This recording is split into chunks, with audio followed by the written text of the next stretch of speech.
Olá pessoal, então nós vamos fazer uma breve introdução da formação de Portugal, da expansão marítima e comercial portuguesa, para com isso nós chegarmos ao Brasil, porque a vinda dos portugueses ao Brasil e a implantação do sistema colonial, que vai dar origem a toda a nossa história, ela tem como antecedentes um processo que ocorreu lá na Europa. Então, por onde que nós vamos começar? Nós vamos começar pela formação de Portugal. Por que pela formação de Portugal? Porque a formação de Portugal vai dar ao pequeno reino ibérico, da Península Ibérica, as características que vão destinar Portugal a ser o pioneiro no processo de expansão marítima e comercial europeia. E esse pioneirismo, ele está ligado diretamente ao processo de formação de Portugal. Então, como que Portugal se forma? Para nós termos o entendimento de como Portugal se forma, nós temos que voltar lá no século XII, lá nos anos 1100, quando os europeus estavam lutando para expulsar da Península Ibérica os muçulmanos que tinham invadido a Península Ibérica no século VIII. Então, essas guerras são chamadas de guerras de reconquista. O que é reconquista? Reconquistar a Península Ibérica que havia sido ocupada pelos muçulmanos a partir do século VIII. Então, o reino de Leão, de Castela, vai trazer muitos nobres europeus, principalmente franceses, na luta contra os muçulmanos. E nessa luta contra os muçulmanos, esses nobres recebiam, pelas vitórias militares, terras. Então eles recebiam feudos. E um desses feudos vai ser o condado portucalense. Esse condado portucalense, ele vai ser recebido por um conquistador, por um nobre francês, Henrique de Borgonha. Então Henrique de Borgonha, ele vai receber o condado portucalense, sendo que o seu filho, em 1139, vai declarar a independência do condado portucalense, e aí nós vamos ter um novo reino na Europa, o reino de Portugal e o início da dinastia de Borgonha. Então, como é que Portugal é formado? Portugal é formado na Guerra de Reconquista, com Henrique de Borgonha, que recebe o condado portucalense, e o seu filho declara a independência desse condado, fundando um novo reino, o Reino de Portugal. Então, pela maneira como Portugal é formado, como é organizada a sua história, já nasce um Estado guerreiro. E esse Estado guerreiro vai ser duas frentes de combate. Por um lado, ele vai combater os muçulmanos para ampliar o território português, e por outro lado, ele vai combater o reino de Leão, o reino de Castela e depois o reino de Espanha, que vão ameaçar a independência de Portugal. Então, essa dinastia de Borgonha, ela vai até 1383. E nessa dinastia vai haver um processo de centralização, uma formação de uma monarquia nacional, e em 1383 morre o último rei da dinastia de Borgonha e vai haver uma revolução, a chamada Revolução de Avis. O que foi essa revolução? Foi uma revolução porque a alta nobreza e o alto clero português tinham interesse que Portugal fosse anexado pelo reino de Castela. Para evitar essa anexação, a pequena burguesia, o pequeno clero, a pequena nobreza, a população das cidades vão se unir e numa revolução chamada Revolução de Avis vão vencer a alta nobreza, o alto clero e Castela e implantar uma nova dinastia, a chamada dinastia de Avis, que vai de 1385 a 1580. Portanto, é a dinastia de Avis que vai promover a expansão marítima e colonial portuguesa. que vai promover as grandes navegações, que vai promover a saga marítima de Portugal como pioneiro no processo de expansão marítima e comercial. E com a ascensão de Dom João I, mestre de Avis, nós temos a dinastia de Avis, que vai até 1580. Em 1580 vai morrer o último rei, em 1578, em 1580 a dinastia de Avis vai ser extinta. E dando prosseguimento, Portugal, ele vai nascer com a espada na mão. Então, esse poeta anônimo do século XVII, ele retrata bem a formação de Portugal, que diz o seguinte: Portugal é tão guerreiro que nasceu com a espada na mão, armas lhe deram o primeiro berço, com as armas cresceu, delas vive, vestido delas como bom cavaleiro, há de ir para a cova no dia do juízo final.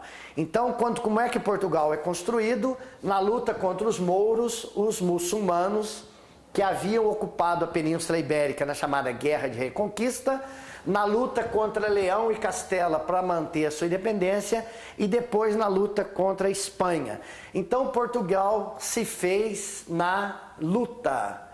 E nessa luta, o reino Portugal vai ser um reino centralizado, um reino forte, organizado, e um reino que vai também desenvolver as atividades mercantis, as atividades burguesas.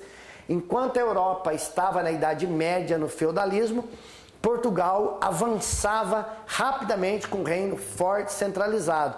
E isso deu as condições de Portugal expandir na chamada expansão marítima e comercial europeia e ser o pioneiro no processo das grandes navegações. Então, quais são as razões que levam ao pioneirismo português no processo de expansão marítima e comercial europeia? Esse pioneirismo, ele vai em três grandes correntes: na corrente política, na corrente econômica e na corrente tecnológica. Essas três grandes correntes, esses três grandes níveis se interconectam. Então, na corrente política, era um país centralizado, estável, administrado por um sistema central, onde o rei detinha efetivamente o poder e gerenciava, controlava e coordenava as atividades econômicas. Então, politicamente, era um Estado Nacional moderno precoce, ou seja, o primeiro Estado Nacional moderno. Segundo, com relação às atividades econômicas, dentro do Estado português existia uma ativa burguesia mercantil com visão empreendedora, que com aliança com a realeza criava as condições de expandir o mercado, expandir o comércio, buscar novas áreas.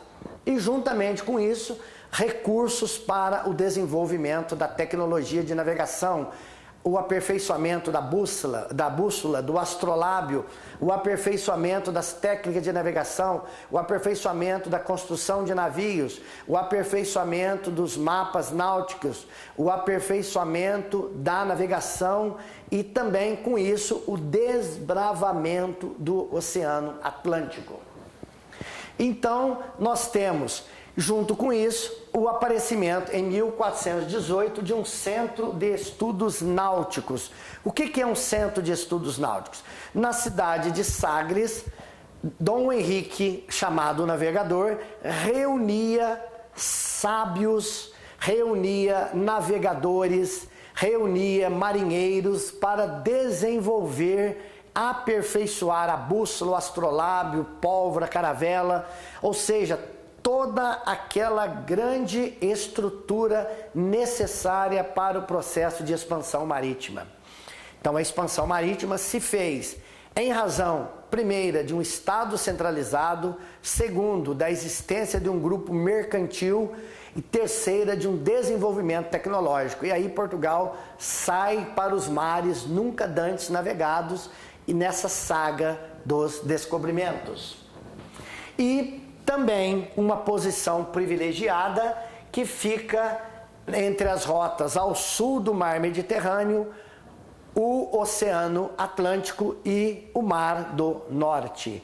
Então nós temos aqui as grandes etapas dessa expansão da navegação portuguesa.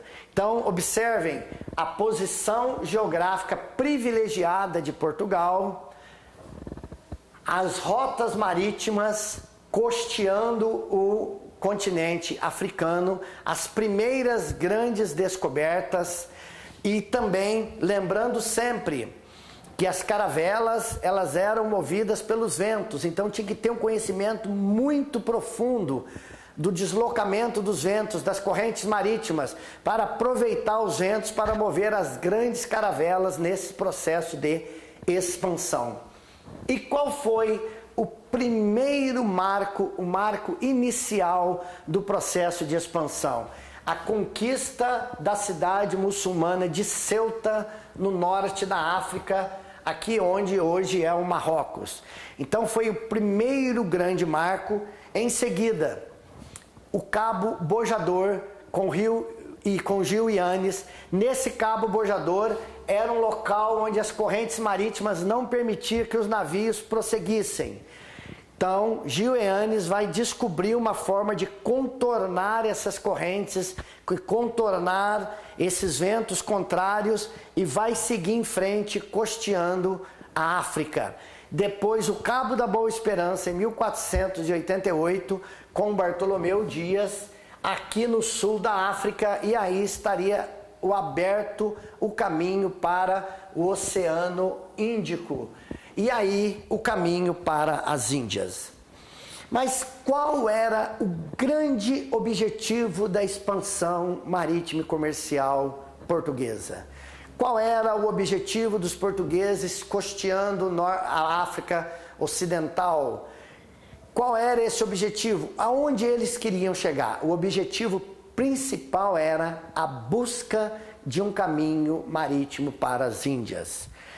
Eles tinham uma ideia do globo terrestre, que a Terra era redonda, tinham uma ideia geral, e com isso qual era o objetivo? Costear o continente africano, lá embaixo, entrar no Oceano Índico e chegar até as Índias. Agora, por que esse grande objetivo?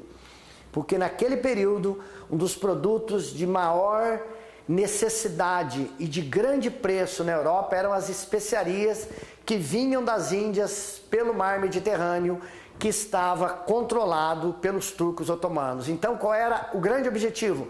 Abrir um novo caminho para as Índias. E nesse novo caminho para as Índias vem toda a saga de descobrimento, que começa com Ceuta, Cabo Bojador, Cabo da Boa Esperança. E em seguida, Vasco da Gama, em 1498, chega à Índia e com isso é atingido o objetivo da saga, que era de descobrir um caminho marítimo para as Índias. E a partir daí, Portugal vai ter o controle, o monopólio da navegação no Atlântico Sul, chegando, fazendo a volta na África, entrando no Oceano Índico e chegando até as fontes das especiarias. E, por fim, a chegada de Pedro Álvares Cabral ao Brasil em 1500, concluindo essa grande saga da expansão marítima e comercial portuguesa.